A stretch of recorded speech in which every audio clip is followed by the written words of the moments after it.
This woman is looking for bottles and paper. Most of the bottles she finds get her three stutinki. At a certain point, she was delighted to find a bottle worth 5 stutinki.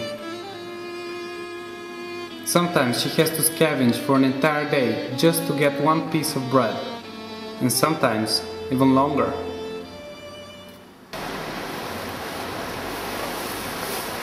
Какво търсиш сега? Търсим да викаме едно парче хлеб на нощ, разбираш, брат?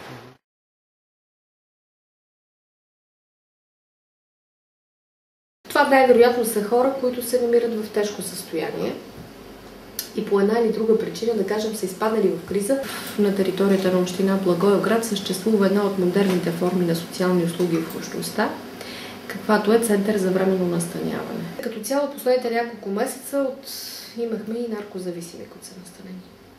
И те нямат дом, едновременно са наркозависими. Да.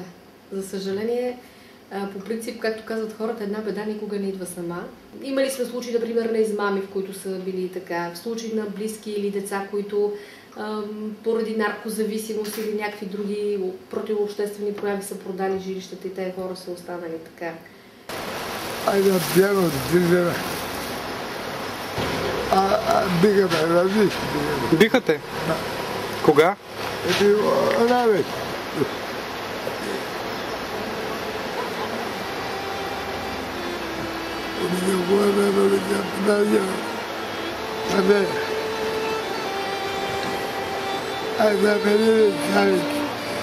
Няма